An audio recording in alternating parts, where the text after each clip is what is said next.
अस्सलामुअलैकुम क्लास। आज के लेक्चर में हम लोग देखेंगे कि ऑपरेटिंग सिस्टम क्या होता है और ऑपरेटिंग सिस्टम के डिफरेंट टाइप्स क्या क्या होती हैं।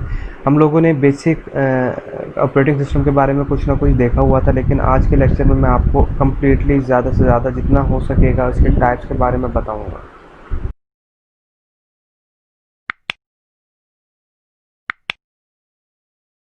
तो क्लास ऑपरेटिंग सिस्टम होता क्या है? An operating system is an intermediary set of software between a computer user and the hardware। अगर मैं इसे आसान लफ्ज़ों में आप लोगों को बताऊं तो ऑपरेटिंग सिस्टम आपका हार्डवेयर और आपके दरमियान जो इंटरेक्शन की प्लेटफॉर्म मुहैया कर रहा है। मतलब जिस तरह से आप विंडोज़ को कह लें, जिस तरह आप लिनक्स का कोई भी फ्लेवर कह लें, यूबुंटू कह लें, इस तरह से आप कह सकते हैं, रेड हैट कह लें, या कोई भी आप कह लें कि ये ऑपरेटिंग सिस्टम होता है जिसको हम आमतौर पे विंडोज़ बोल रहे होते हैं। ठीक है। Make the hardware convenient to use, manage system resources, use the hardware in an efficient manner. तो ये चीज़ होती है ऑपरेटिंग सिस्टम कि आप एंड्रॉयड को भी ऑपरेटिंग सिस्टम बोलते हैं, आप विंडोज़ को भी ऑपरेटिंग सिस्टम बोलते हैं, आप इसके अलावा मैक के भी ऑपरेटिंग सिस्टम्स होते हैं। सिस्टम डायग्राम इसकी कुछ इस तरह से होती है कि आप यूज़र हैं, एक user 1, user 2, user 3, user n तक जा सकते हैं। मतलब मल्टीपल यूज़र्स, अनलिमिटेड यूज़र्स, या जितने भी यूज़र्स एक सिस्टम को अट्रैक्ट करेंगे, सिस्टम एंड एप्लीकेशंस प्रोग्राम के साथ इंटरेक्ट करेंगे। ये कंपाइलर यूज़ कर रहा है, ये वाला टेक्स्ट एडिटर यूज़ कर रहा है, ये कुछ और यूज़ कर रहा है। फिर ये सारे इंटरेक्शन एप्लीकेशन सॉफ्टवेयर से जाके सिस्टम सॉफ्टवेयर यानी ऑपरेटिंग सिस्टम में जाएगा और वो फिर हार्डवेयर को देगा और फिर हमारा जो भी कंपटीशन होगी वो परफॉर्म करेगा। अब बात आती है कि टाइप्स क्या क्या होती हैं ऑपरेटिंग सिस्टम की। 5 टाइप्स आमतौर पे होती हैं ऑपरेटिंग सिस्टम की, जिसमें batch operating system, time sharing operating system, number 3 के ऊपर है parallel operating system, distributed operating system, और नंबर 5 पे है रियल टाइम ऑपरेटिंग सिस्टम। इन सब पांचों के बारे में हम थोड़ा थोड़ा ब्रीफली देख लेते हैं कि हम ये चीज़ें क्या हैं और कैसे यूज़ हो रही हैं। नंबर 1 पे होता है कि सिंगल टास्किंग सिस्टम है, एक only one program can perform at a time. मतलब मैं एक परफॉर्म कर रहा हूँ टास्क, ये भी एक ऑपरेटिंग सिस्टम की टाइप है, लेकिन ये आजकल बहुत कम है, या ना होने के बराबर है, इसे समझ लें। इसमें क्या होता है कि एक वक्त में सिर्फ एक ही टास्क एग्जीक्यूट हो रहा है, उसके पीछे जितने भी टास्क आ रहे हैं वो एग्जीक्यूट नहीं होंगे, वो बैठे रहेंगे जब तक उनकी बारी नहीं आए। इसमें सिक्योरिटी रिस्क होते हैं, यूटिलाइजेशन ऑफ सीपीयू बहुत ही पुअर होती है क्योंकि आपका टाइम बहुत लग रहा है। फर्स्ट क्या है कि एक बंदे ने एमएस वर्ड खोलना है, दूसरे उसी टाइम पे उसने वीडियो प्लेयर खोलना है, तो एक वक्त में एक काम करेगा। अब बात करते हैं बैच ऑपरेटिंग सिस्टम की। बैच ऑपरेटिंग सिस्टम में क्या होता है कि आपका ऑपरेटिंग सिस्टम जो है ये बैच की सूरत में, मतलब मल्टीपल जॉब्स को एक बैच की सूरत में बना लेता है, जिसकी नीड्स जो होती हैं वो सिमिलर होती हैं, और फिर सीपीयू को देता है। ठीक है। तो इस तरह से उनकी यूटिलाइजेशन हो रही होती है, उनके साथ प्रोसेसिंग हो रही होती है, तो इस तरह से आपका काम प्रोसेस कर रहा होता है। इसमें क्या होता है कि submit large number of jobs eight one time. आप सीधी सी बात है कि जब बहुत सारी जॉब्स जो हैं वो एट अ टाइम आप सीपीयू को दे सकते हैं एग्जीक्यूशन के लिए, अपने सिस्टम को दे सकते हैं, लेकिन इसके ऊपर सिस्टम को ही डिपेंड कर रहा होता है कि वो कौन सी जॉब को कब रन करके देगा। इसके साथ ही इसके डायग्राम भी है, वो ये है कि जॉब 1 सबसे पहले फिर बैच ऑपरेटिंग सिस्टम में जाएगा, फिर वो बैच बनाएगा, फिर सीपीयू को देगा। जॉब 2 बैच के अंदर मैंने आपको बताया कि मल्टीपल जो जॉब्स हैं, जितनी भी जॉब्स आ रही होंगी वो एक बैच की सूरत में जाके उसे देगा, मतलब एक ग्रुप बना लेगा और वो सीपीयू को देगा। लेकिन वो ग्रुप जो होगा वो उन जॉब्स का होगा जो सिमिलर, जिनका वो होगा, कह सकते हैं आपके प्रायोरिटीज़ होंगी, सिमिलैरिटीज़ होंगी उन जॉब्स के अंदर, तो उनका एक बैच बन जाएगा। लेकिन आपको नहीं पता कि कौन सी जॉब कहाँ पे जाएगी, कौन सी जॉब कब एग्जीक्यूट होगी। अच्छा, इसके कुछ एडवांटेज हैं। उसमें क्या क्या है कि it is very difficult to guess or know the time required by any job to complete. इसमें थोड़ा सा ये आप कह सकते हैं कि एडवांटेज भी है, डिसएडवांटेज भी है कि आपको नहीं मालूम कि एक जॉब को एग्जीक्यूट होने में कितना टाइम लगेगा। Processor of the batch system knows how long the job would be when it in queue. सिर्फ प्रोसेसर को पता है कि इस जॉब को कितना टाइम लगेगा एग्जीक्यूट होने में जब ये क्यू में लगी हो, क्योंकि बैच बाय बैच जा रही है और बैच के अंदर मल्टीपल जॉब्स हैं। क्यू कहते हैं कतार को, कतार के अंदर आपके लगे हुए प्रोसेस और वो उसको एग्जीक्यूट कर रहे हैं। Multiple user can share the batch system, बहुत सारे यूज़र्स हैं वो बैच सिस्टम को यूज़ कर सकते हैं। The idle time batch system is very less, it is easy to manage large work repeatedly in batch system. ये दो जो है आखिरी इतनी मुश्किल नहीं, ये आप लोग समझ गए होंगे। अच्छा, डिसएडवांटेज क्या है बैच सिस्टम के अंदर? अगर कोई डिफ़िकल्टी आ जाती है, कोई मुश्किल आ जाती है, कोई बग आ जाता है, तो आपको बहुत मुश्किल होगा कि कौन सा कहाँ पे किस लिए किस तरह से ये जो भी एरर आया, ये बग आया, ये किस तरह से आया। तो डिबगिंग बहुत ज़्यादा मुश्किल हो जाती है, कॉस्टली भी है, और इसके अलावा आपको आपकी एक जॉब को काफ़ी वेट करना पड़ेगा एग्जीक्यूट होने के लिए, और आपको नहीं पता कि आपकी जॉब कब एग्जीक्यूट होगी। हो सकता है फ़ौरन हो जाए, हो सकता है बहुत देर से हो, तो ये एक थोड़ा सा डिसएडवांटेज है इसकी। पेरोल सिस्टम और बैंक स्टेटमेंट्स जो हैं वो इसकी एग्जांपल हैं। टाइम शेयरिंग ऑपरेटिंग सिस्टम के अंदर आपके पास मुख्तलिफ जॉब्स होती हैं जो कि कुछ ना कुछ थोड़ा थोड़ा टाइम जो है वो शेयर कर रही होती हैं। उसके अंदर अगर मैं और ब्रीफली जाऊं तो मल्टीपल यूज़र कनेक्ट हुआ सिंगल मशीन, एक मशीन के साथ बहुत सारे यूज़र हैं। Each user gets time of CPU, हर यूज़र को सीपीयू का टाइम मिल रहा होता है। The task can be from single user और फ्रॉम डिफरेंट यूज़र।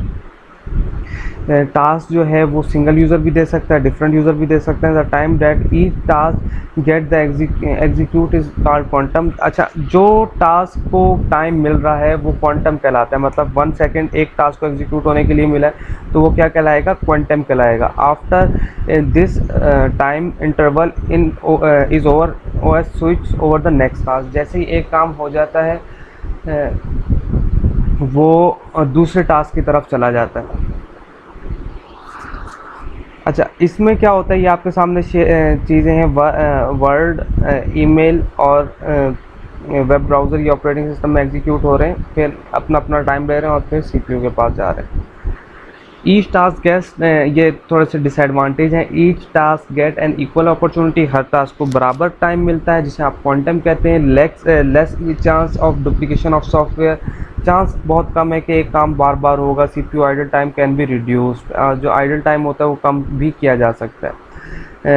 डिसएडवांटेज ये है कि रिलायबिलिटी प्रॉब्लम है कि क्या वाकई एक प्रोग्राम को इतना टाइम मिलेगा। सिक्योरिटी के इश्यूज़ हैं कि प्रोग्राम की सिक्योरिटी की क्या है, डाटा कम्युनिकेशन प्रॉब्लम है। इसके जो एग्जांपल है वो यूनिक्स है। अच्छा, मल्टी पैरेलल ऑपरेटिंग सिस्टम के अंदर क्या होता है कि आपके पास दो या दो से ज़्यादा पैरेलल ऑपरेटिंग सिस्टम है जो कि अपने अंदर जो टास्क को है डिवाइड कर लेते हैं। कुछ एक ले रहा है और दूसरा काम दूसरा जो है प्रोसेसर ले रहा है, तो ऑपरेटिंग सिस्टम टास्क को डिवाइड कर देता है और कुछ इसको दे देता है, एक नंबर 1 को नंबर 2 को दे देता है। तो इस तरह से पैरेलल ऑपरेटिंग सिस्टम काम कर रहा होता है। बात आती है डिस्ट्रीब्यूटेड ऑपरेटिंग सिस्टम की। Distributed system use multiple central processor to serve multiple real time. इसके अंदर क्या होता है कि मल्टीपल सेंट्रल प्रोसेसर होते हैं और मल्टीपल टाइम पे ऊपर आपका काम हो रहा होता है। The processor communicate with one another through various communication lines, these are referred are loosely coupled system to or distributed system. Distributed system में क्या होता है कि processor in a distributed system में vary in size and function.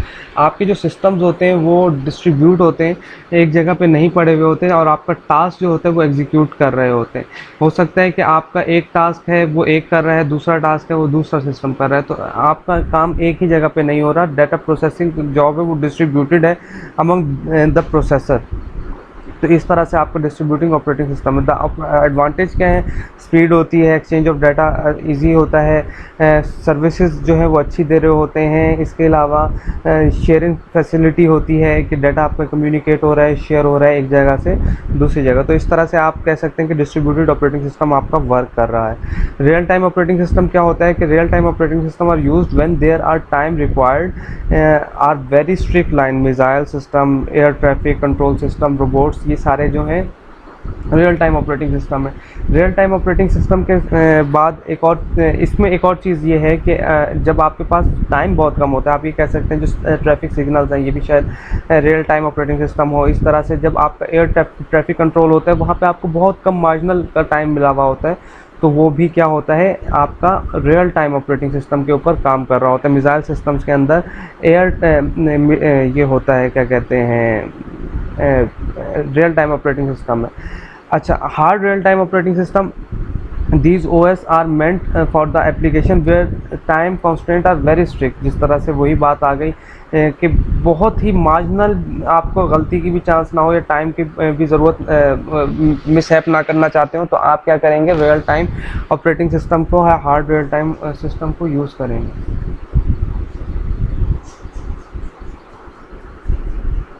इसके बाद आते हैं सॉफ्ट रियल टाइम यूज। इसके बाद these OS are applications where time constant is less strict. Soft real time के अंदर आपके पास टाइम जो होता है वो लेस होता है, तो इसके अंदर भी वही वाली बात आ जाती है, लेकिन ये हार्ड से ज़रा थोड़ा सा सॉफ्ट, जिसके अंदर ट्रैफिक सिग्नल्स की बात कर लें आप, वो soft real time operating system के उसमें आ सकता है। Advantage of real time operating system, maximum consumption है, टास्क शिफ्टिंग है, फोकस ऑन एप्लीकेशन, और इसके अलावा एरर फ्री है, एरर नहीं होता, मेमोरी एलोकेशन बहुत इजी होता है क्योंकि मैनेजेबल होता है। अच्छा, एक और चीज़ होती है embedded system, real time operating system in embedded system. इसके अंदर क्या होता है, एम्बेडेड सिस्टम जो है, एम्बेडेड सिस्टम आप किसे कहते हैं, एम्बेडेड सिस्टम्स ऐसे सिस्टम्स होते हैं जिसके अंदर आपका ऑपरेटिंग सिस्टम जो है वो डायरेक्टली हार्डवेयर के ऊपर इंस्टॉल्ड होता है। फॉर एग्जांपल आप कह लें कि आपका माइक्रोवेव ओवन है, उसमें जो टाइमर लगा हुआ है वो एम्बेड हुआ है, एम्बेडेड ऑपरेटिंग सिस्टम है। आजकल वॉशिंग मशीन आ रही है वो एम्बेडेड ऑपरेटिंग सिस्टम है। तो ये क्या चीज़ें हैं, ये एम्बेडेड ऑपरेटिंग सिस्टम के एम्बेडेड सिस्टम्स की तरफ काम कर रही होती हैं। इसके अंदर जो है वो डाटा डायरेक्टली हार्डवेयर के ऊपर इंस्टॉल्ड होता है, तो इसको आप कहते हैं एम्बेडेड सिस्टम। अगर अब मैं बात करूँ कि डिसएडवांटेजेस क्या होते हैं आरटीओएस के, मतलब real time operating system, RTOS stand for real time operating system. Limited task होते हैं इसके अंदर, बहुत कम टास्क होते हैं। मतलब आप ये देख लें कि फ़र्ज़ किया कि मैं बात करूँ कि आप माइक्रोवेव ओवन का जो यूज़ कर रहे हैं सिस्टम, उसके अंदर क्या है कि आपको पता है कि बहुत कम टास्क है इसके अंदर। क्या है कि आप हीट कर सकते हैं, आप उसको बेक कर सकते हैं, आप उसका टाइम सेट करते हैं, तो ये रियल टाइम ऑपरेटिंग सिस्टम है। अच्छा, use heavy system resources, sometime the system resource are not so good and they are expensive as well. ये थोड़े से महंगे हो जाते हैं, ठीक है। और मतलब जब आपको पता है, जिस तरह मिसाइल सिस्टम है, जिस तरह एयर ट्रैफिक कंट्रोल सिस्टम है, इसको थोड़ा सा मुश्किल हो जाता है। कॉम्प्लेक्स एल्गोरिदम्स हैं, थोड़ा सा मुश्किल होते हैं। एल्गोरिदम कहते हैं step by step procedure to do any task, तो कॉम्प्लेक्स सिस्टम्स होते हैं ये। तो इसके अंदर क्या होता है कि आपका जो सिस्टम्स हैं वो कॉम्प्लेक्स होगा, आपको एल्गोरिदम डेवलप करने में थोड़ी सी मुश्किल होगी। इसके बाद क्या आते हैं, device drivers or interrupt signal. Device drivers जो होते हैं, if needs specific device drivers or interrupt signals to response earliest to interrupt. इसके लिए स्पेसिफिक डिवाइस ड्राइवर्स होते हैं जो सिग्नल्स वो करें, ट्रिगर करें, ताकि इंटरप्ट जनरेट हो कोई भी। थ्रेड प्रायोरिटी होती है, it is not good to set thread priority as these systems are very less prone to switch tasking. ये खैर थोड़ा सा आप लोगों के लिए मुश्किल हो जाएगा, लेकिन अब मैं इन दो आखिरी वालों को छोड़ रहा हूँ, ऊपर वाले तीन जो हैं टास्क ये आप लोगों ने देखने हैं।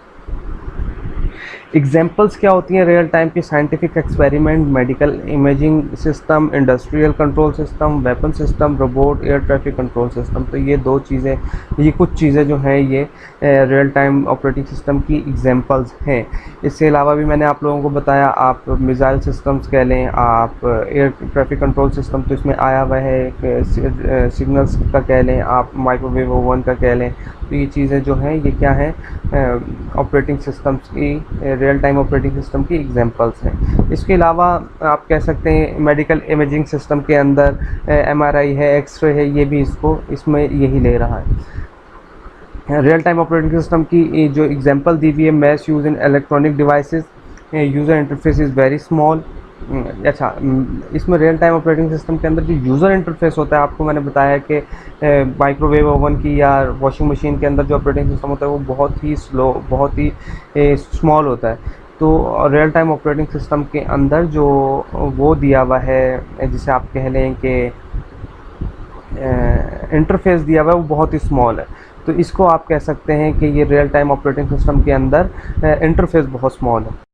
अगर अब मैं बात करूं कि डिसएडवांटेजेस क्या होते हैं आरटीओएस के, मतलब real time operating system, RTOS stand for real time operating system. Limited task होते हैं इसके अंदर, बहुत कम टास्क होते हैं। मतलब आप ये देख लें कि फ़र्ज़ किया कि मैं बात करूं कि आप माइक्रोवेव ओवन का जो यूज़ कर रहे हैं सिस्टम, उसके अंदर क्या है कि आपको पता है कि बहुत कम टास्क हैं इसके अंदर। क्या है कि आप हीट कर सकते हैं, आप उसको बेक कर सकते हैं, आप उसका टाइम सेट करते हैं। तो ये real time operating system.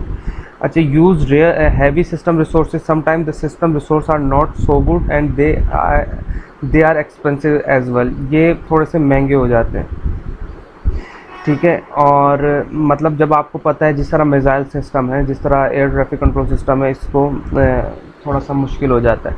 Complex algorithms हैं, थोड़ा सा मुश्किल होते हैं। एल्गोरिदम कहते हैं step by step procedure to do any task. तो कॉम्प्लेक्स सिस्टम्स होते हैं ये। तो इसके अंदर क्या होता है कि आपका जो सिस्टम्स हैं वो कॉम्प्लेक्स होगा, आपको एल्गोरिदम डेवलप करने में थोड़ी सी मुश्किल होगी। इसके बाद क्या आते हैं, device drivers or interrupt signal. Device drivers जो होते हैं, if needs specific device drivers or interrupt signals to response earliest to interrupt. इसके लिए स्पेसिफिक डिवाइस ड्राइवर्स होते हैं जो सिग्नल्स वो करें, ट्रिगर करें, और ताकि इंटरप्ट जनरेट हो कोई भी। थ्रेड प्रायोरिटी होती है, it is not good to set thread priority as these systems are very less prone to switch tasking. ये खैर थोड़ा सा आप लोगों के लिए मुश्किल हो जाएगा, लेकिन अब मैं इन दो आखिरी वालों को छोड़ रहा हूँ। ऊपर वाले तीन जो हैं टास्क, ये आप लोगों ने देखने हैं। एग्जाम्पल्स क्या होती हैं रियल टाइम की, scientific experiment, medical imaging system, industrial control system, weapon system, robot, air traffic control system. तो ये दो चीज़ें, ये कुछ चीज़ें जो हैं ये रियल टाइम ऑपरेटिंग सिस्टम की एग्जांपल्स हैं। इसके अलावा भी मैंने आप लोगों को बताया, आप मिसाइल सिस्टम्स कह लें, आप एयर ट्रैफिक कंट्रोल सिस्टम तो इसमें आया हुआ है, सिग्नल्स का कह लें, आप माइक्रोवेव ओवन का कह लें। तो ये चीज़ें जो हैं ये क्या हैं, ऑपरेटिंग सिस्टम्स की, रियल टाइम ऑपरेटिंग सिस्टम की एग्जांपल्स हैं। इसके अलावा आप कह सकते हैं मेडिकल इमेजिंग सिस्टम के अंदर एमआरआई है, एक्सरे है, ये भी इसमें यही ले रहा है। रियल टाइम ऑपरेटिंग सिस्टम की जो एग्जांपल दी हुई है, mass use in electronic devices, user interface is very small. अच्छा, इसमें रियल टाइम ऑपरेटिंग सिस्टम के अंदर जो यूज़र इंटरफेस होता है, आपको मैंने बताया कि माइक्रोवेव ओवन की या वॉशिंग मशीन के अंदर जो ऑपरेटिंग सिस्टम होता है वो बहुत ही स्लो, बहुत ही स्मॉल होता है। तो रियल टाइम ऑपरेटिंग सिस्टम के अंदर जो वो दिया हुआ है, जिसे आप कह लें कि इंटरफेस दिया हुआ है, वो बहुत ही स्मॉल है। तो इसको आप कह सकते हैं कि ये रियल टाइम ऑपरेटिंग सिस्टम के अंदर इंटरफेस बहुत स्मॉल है।